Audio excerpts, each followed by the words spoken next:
आगे के पद में कवि कहते हैं, कमल केतु नजर पड़े वन बालिका ऊपर, थुक थुक जीव थक थक झाती, मुंह बात नाय उसरल। उसी समय वहाँ पर सारंची पूरी थकी मादी सोई हुई है और उसी समय कमल केतु जो रहता है आदमखोर बाघ को खोजने आता है, उसकी नज़र उस वन बालिका अर्थात जंगल की बालिका पर पड़ता है और धुक धुक जीव उसके प्राण, जो कहते हैं ना एकाएक किसी को जब देखता है तो आदमी डर के मारे उसका छाती जो धुक धुक करने लगता है और उसी प्रकार उसका भी छाती धुक धुक कर रहा है और इतना वह डर गया कि मुँहे बात नाई उसरल, उसके मुंह से एक बात भी नहीं निकल पाया। पिघल ओघड़ सिंगार भेसे साइज वन कुमारी। एक तो आप जान रहे हैं कि जिस प्रकार से सोहराय पर्व में अन्ना काढ़ा को कूट रहा था उसी समय अन्ना काढ़ा भागता है और उसी तरह वह पूरी तरह से त्यौहार में जिस तरह से सजी संवरी है उसी तरह वह अपने काढ़ा को खोज में निकली है और उसकी सुंदरता की चर्चा यहाँ कवि कहते हैं, पिघल ओगड़ सिंगार बेसे। वह उसी तरह पहन ओढ़ के पूरे सिंगार में सजी हुई वन कुमारी वहाँ पर है, साइज वन कुमारी। ऊपरनी तो घसक गेल शीतल प्यारी, ठंडी हवा चल रही है, ठंडी हवा से उसके ऊपर के वस्त्र जो हैं वह थोड़े से शीतल हवा के चलने से थोड़े से उड़ गए हैं, माने घसक अर्थात घसक गए हैं। डर डरायन राजा का बेटा डेरा तनी उठायल। राजा का बेटा कौन है? कमल केतु। वह थोड़ा डरा हुआ है, वह एकाएक जब जंगल में किसी स्त्री को किसी बालिका को देखता है तो कोई भी डर जाएगा, उसी प्रकार वह डर चुका है और वह डरते डरते अपना एक कदम उठाता है। नले लागल तरियाक भेव बोने ई की पावल। वह तरियाक यहाँ सारंची स्त्री को कहा गया है। वह क्या एकाएक स्त्री को एक लड़की को देखता है तो वह भेव रहस्य उसे उसका मन में कुछ रहस्य उपजता है कि आखिर इस जंगल में यह लड़की यह बालिका कैसे आई। बोने की पावल, वह सोचता है आखिर मैंने यह जंगल में क्या पाया। हाईचेक भयल गेल कमल केतु। हाईचेक अर्थ है आश्चर्यचकित हो गया कमल केतु। आंखें मीटिक नाय मारल। वह इस तरह प्रकार से इस सुंदर बालिका को देखकर उसकी आंखें टकटकी भरी रह गई, वह आंखों से टकटक देखता रह गया और उसमें वह पलक झपका भी नहीं सका। नारी गाछे फूलल कोढ़ी कैथनो थिर नाय रहल। वह उसकी सुंदरता को चर्चा कर रहा है कि इस प्रकार से नारी जो है, स्त्री जो है वह फूल की कोढ़ी के समान है और उसकी वह उसे देखकर सारंची को देखकर कहता है यह तो नारी एक फूल के कोढ़ी के समान है और उसका मन जो रहता है पूरी तरह से स्थिर नहीं रह पाता है। सावल जगल भैल गेल कमल केतु काम सुरे। और वह उसे बहुत खूबसूरत लगती है और वह वहीं पर अपना मन वह उसे दे बैठता है और वह पूरी काम वासना में उसकी ओर पूरी तरह से देखते रहता है। कमल केतु काम सुरे, वासना भरकर पूरी तरह से उसे देखते रहता है और उसी समय उसे सारंची से प्यार होता है। वन बालिका रूपे मधु नैने सेवन करे। वन बालिका को वह पूरी तरह से देख रहा है, उसका मन जो रहता है नयन सुख, उसका नयन जो रहता है वह कहता है इतना मधुर उसे वह नयन सुख मिलता है और वह उसका भोग कर रहा होता है। मालकिन फूले की माला महमा महाय। जिस प्रकार से माली के पास फूल की माला महमा महकती है, उसी प्रकार से यहाँ पर सारंची का वदन पूरी तरह से महमा महक रहा है। मोहाइल गेल महाजन बेटा, और वह उसके रूप में मोहक हो जाता है, मोहित हो जाता है, मन मताए और वह उसके रूप में मतवाला हो जाता है। बतर सैरे ऐसन की छीछे लगाई घोड़ा, और वह इस सुंदर दर्शन, इस सुंदर क्षण को वह पूरी तरह से उसमें मोहित हो जाता है। तभी वहाँ पर एक, जैसे कहते हैं ना कि बीच में उसका घोड़ा जो रहता है हिनहिना, आखिर वह उस वन में घोड़ा को लेकर ही आया, तभी बीच में उसका घोड़ा जो रहता है हिनहिनाने लगता है। कमल केतु थनवे घोड़ा, कमल केतु उसे शांत करने की कोशिश करता है कि वह उस भोग में लगा रहे, वह उसे निहारता रहे। कखनू सरंची मोहड़ा, कभी वह अपने घोड़े की तरफ देख रहा है तो कभी वह सरंची की तरफ देखता है। हड़बड़ाइल उठल सरंची छाती हाथ धरी, सैरबे लागल आपन विंधवा नजरे हुंदी नहीं करी। हड़बड़ा के सरंची की नींद खुलती है, हड़बड़ा के उठती है और वह अपनी छाती पर हाथ रखती, क्योंकि उसका वस्त्र जो है वह हवा की झोंके से उड़ गया होता है। हाथ में, छाती में अपना हाथ रखती है और अपने वस्त्र को ठीक करती है और वह अपनी नज़र घुमा के अपने वस्त्रों की तरफ देखती है। चलिए देखते हैं आगे की पंक्तियों में कवि क्या कहना चाहते हैं। कवि कहते हैं, कैसके कमर धरती कान बोनिग वीर बालिका, लिखे अनचिन्हार जुआन मुँह सरंची रण चंडिका। जैसे ही सरंची को होश आता है वह इधर उधर देखती है और उसकी नज़र जैसे ही कमल केतु पर पड़ती है, वह कमर कस के तीर धनुष, धरती कांड अर्थात तीर धनुष से टान लेती है, खींच लेती है वह वीर बालिका। लिखे अनचिनार, अनचिनार जिसे वह पहचानती नहीं, अनचिन्हा उसको कहा जाता है। वह जिसे पहचानती नहीं, वह उसे जैसे ही देखती है वह चंडिका अर्थात दुर्गा का रूप धारण कर लेती है। आगे कवि कहते हैं, चनफन रूप रंग राजक बेटा सरंची मने भावई। राजा का बेटा भी बहुत ही, उसका चेहरा भी चमकदार तेज था, वह भी बहुत खूबसूरत था। उसका सुंदर रूप जब देखती है सरंची तो वह मन ही मन सोचने लगती है, मानुष लय के मुदई लाई, कि यह अच्छा मनुष्य है, यह मुदई अर्थात शत्रु, यह कोई शत्रु है। कखनू दिकु मने करे, वह कभी कभी सोचती क्या यह दिकु अर्थात यह कोई विदेशी है। झाड़ गुने झिंगा और धिया गुने पुता, इसका अर्थ देखिए कवि यहाँ क्या करना चाहते हैं। इसका अर्थ थोड़ा दूसरा है। झाड़ गुने झिंगा अर्थात झिंगा का पेड़ है जो, जिसमें अधिक झाड़ है, अधिक झाड़ होता है, अच्छी झाड़ होता है, उसके में झिंगा का जो झिंगा होता है वह बहुत ही अच्छा होता है। अर्थात इसमें कवि कहना चाहते हैं आर धिया गुने पुता, अर्थात जिस तरह झाड़ होगा उस तरह अच्छा झींगा होगा, और जिस प्रकार पिता होगा उसका पुत्र भी वैसा ही होगा। आर धिया गुने पुता अर्थात जिस तरह पुत्र होगा, पिता होगा, उस तरह पुत्र होगा। परदेसी दिको काटा पाटा सरंची से कथिक नाता। आगे सरंची कहती है कि यह परदेसी है, दिकु है, अर्थात इसका कोई आता पता मुझे पता नहीं है, इसलिए इसका सरंची से कोई नाता नहीं है। डेंग बढ़ेले मारबो कान फांबर करबो करची।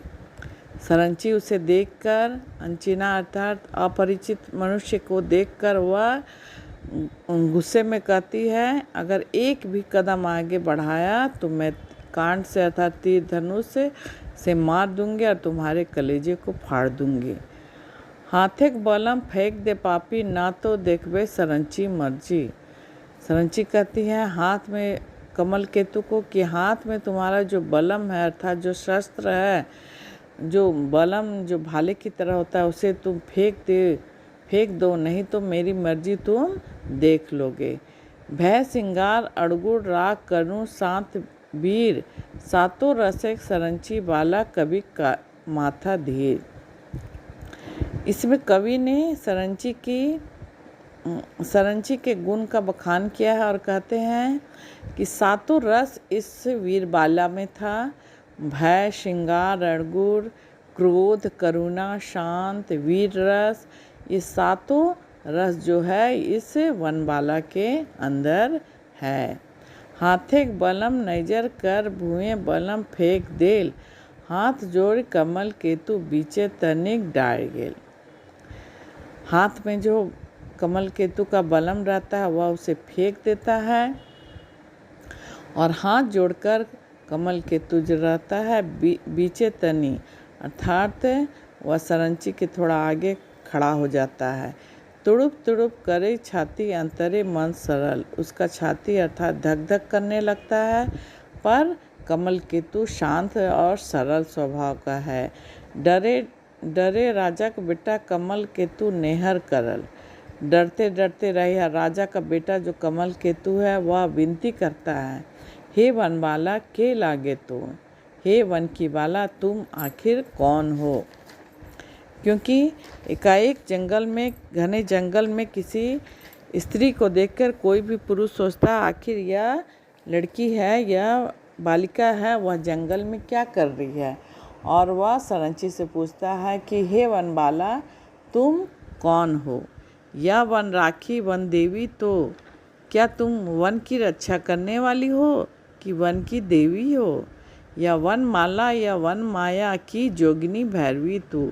वह कहता है क्या तुम वन की माला हो कि वन की माया हो, या कोई योगिनी अर्थात तपस्या करने वाली भैरवी हो, कि आदि कुल की बोंगी तोय या मगध देव की संगी तोय।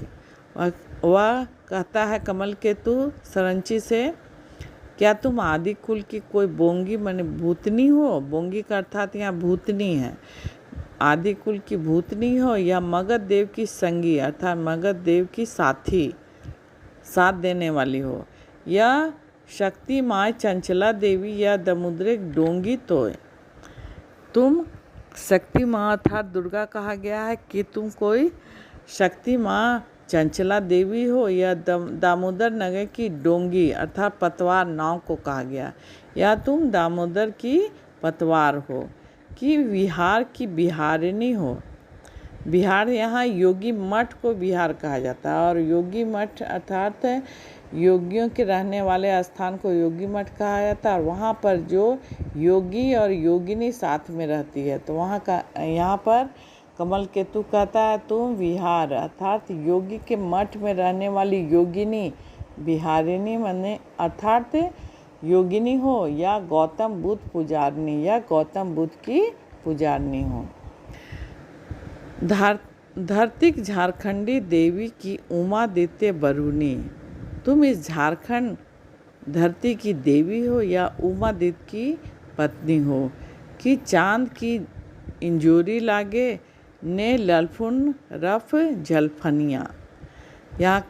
यहाँ कमल केतु कहता है क्या तुम चांद की कोई इंजोरी अर्थात चांदनी हो, या उगते और डूबते सूरज में जो आकाश में लालिमा छाती है वह तुम उसे ही झलफलिया कहा गया, या तुम को झलफलिया हो, के लागे तनिकह चंडिके के भाद्रेक शोभा झील फुलिया।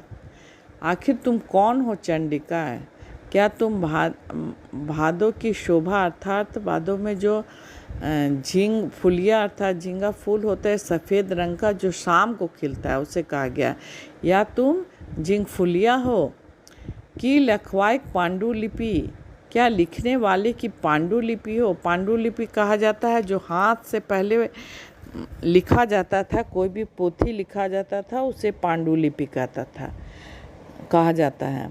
तो वह कहता है क्या तुम कोई पांडुलिपि हो, ने कवि के निर्बंध छंद, या किसी कवि के निर्बंध अर्थात कोई बंधन नहीं जिसमें उस तरह की छंद हो, कविता की छंद हो। धुराय लोटोयो देवी भेलो हमर तोर पायबान। धुलाय लोटोई, धुराय माने जमीन पर लेटते हुए कमल केतु कहता है हे देवी, मैं तुम्हारा गुलाम हुआ तुम्हारे वश में हूँ।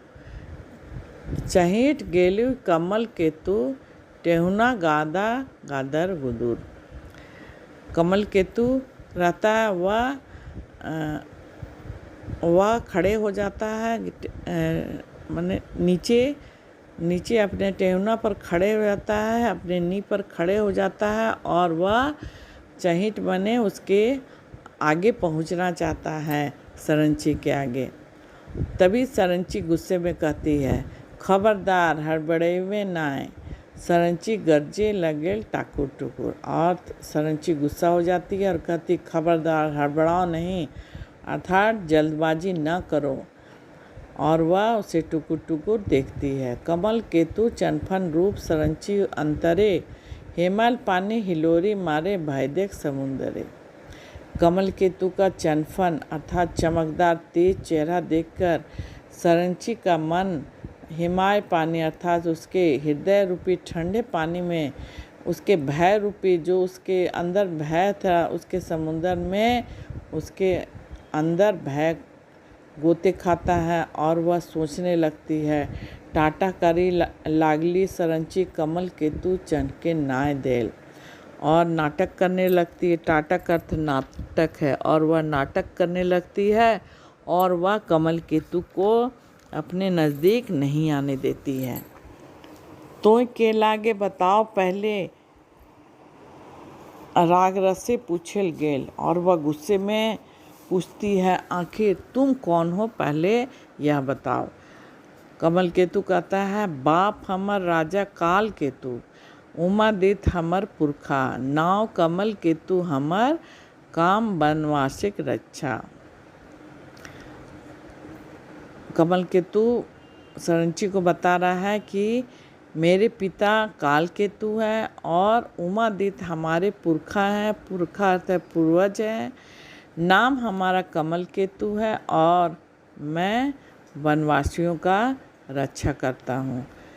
राजा का बेटा चीन चाइन है। सरंचिक गाते आग लगल, वनवासिक रेखा बात सुन के मुँह से आग बहराई लगल। राजा के बेटा कि अब उनका जो अपनी पहचान वह बता रहा है, राजा का बेटा, यह सुन के ही सरंची का पूरे शरीर में आग लग जाता है। वह पूरे गुस्सा हो जाती है। क्यों? क्योंकि वह जानती है कि